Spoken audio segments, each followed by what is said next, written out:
Yeah, it was really an exciting time in a sense from a club point of view. And the other clubs actually, particularly the senior members of those clubs, were really supportive. I do want to remember Sid Torkington.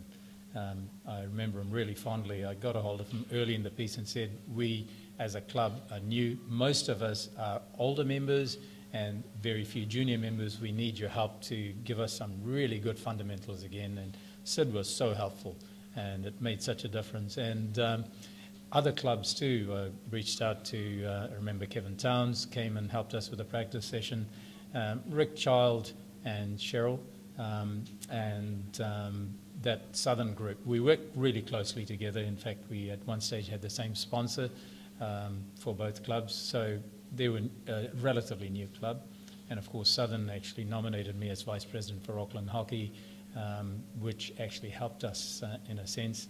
I stood down from being president of the club, and I was vice president of AHA. And when it came to the nub of trying to achieve premier status, you know, there's many reasons why people try and stop that from happening. You know, many reasons, and I won't speculate, but it was tough.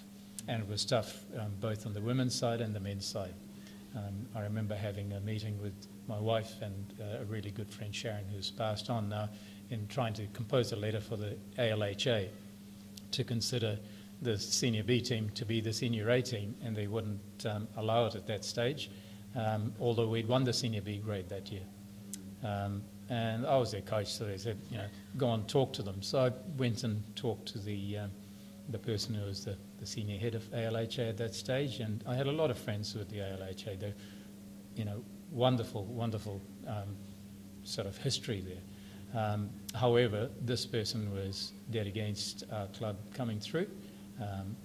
They've passed on now, so, you know, and it's a challenge at that stage when there's something new that's happening for an institution to try and open their arms to welcome something like that, especially if some of them feel threatened by it.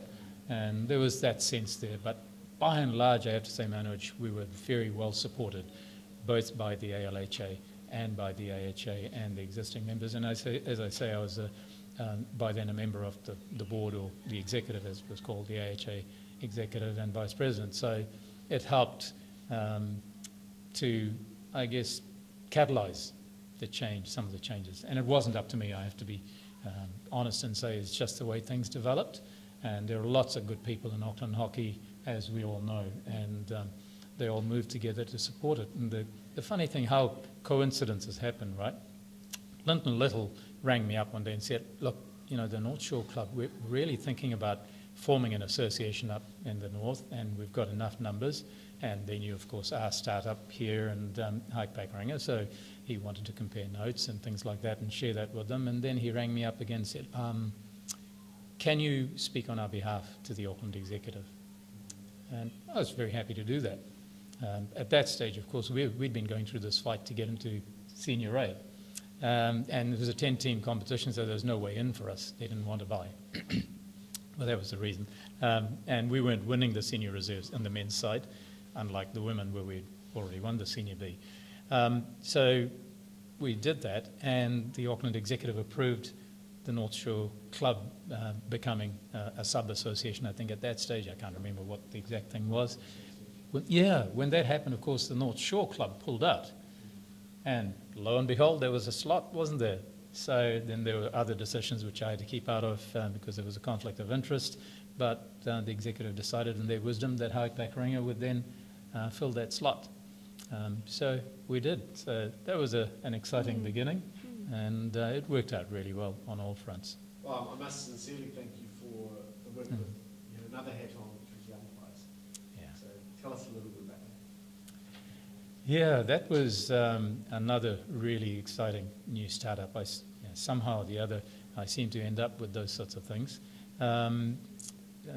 Because of my association with Southern, and Paula went from Howick Pakuranga after 3 years to play for Southern Hockey Club to get a bit more experience, because they were, at that stage, I think they'd won 7 titles in a row on the women's side.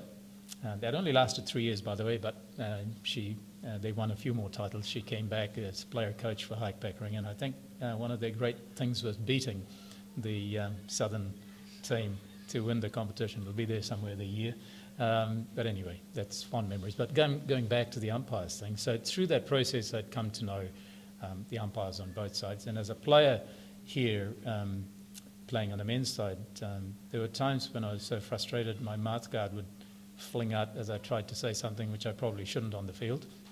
And I thought, this isn't good, really. I should do something to assist the umpiring. I'd been umpiring anyway as a player umpire.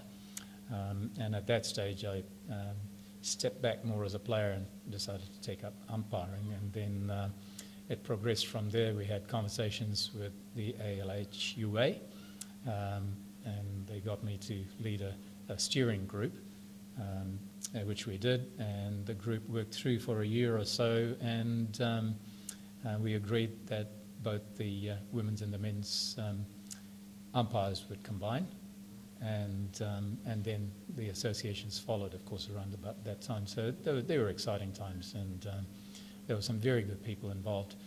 On the women's side, I remember Marg Chappelle and Corinne Pritchard, a dear friend, and Elaine Register. They were all part of that steering group, and we had some fine people as well on the men's side. That was a passion of mine, and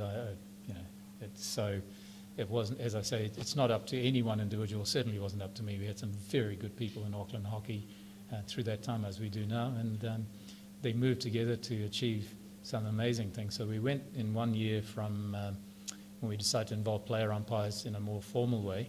We went from 8 named umpires in the next year to have over 50 through that period. And it was simply through exercising common sense and building community and allowing players to have some sense of a pathway into umpiring if that was their gig.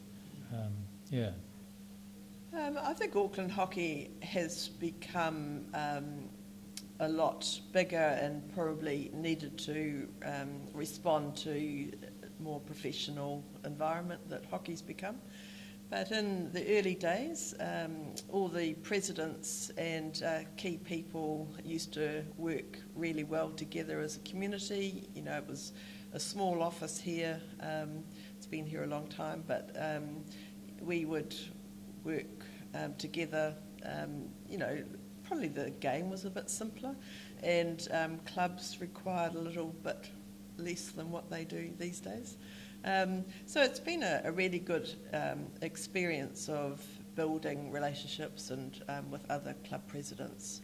I've certainly seen a lot of club presidents come and go. I've seen a lot of Auckland hockey staff members come and go. I guess what I've always enjoyed doing is being part of something if something needed to be done, and I've always been willing to be part of that. So we were worked hard as a club council. In those days it wasn't separated out, so I was involved with that. And then the advisory group for the, can't think what it stands for, the CAG competition. Yeah, that's right. So we did lots of reviewing, and it was very practical, and I think we had some good outcomes with that. But we enjoyed sort of working together and making a difference for the clubs and the teams. And then I was part of the intercity setup. That was pretty exciting. We talked a lot about the options there, and I can still remember Cheryl Law was involved, and a few other key people, and Jane Goulding led that.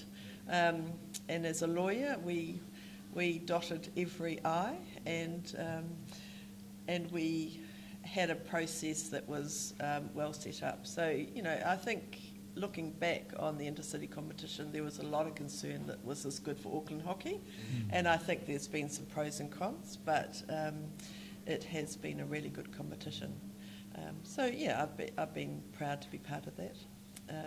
I've also been involved in the rep side over the years, so my 3 boys, as I said, have all been involved in reps.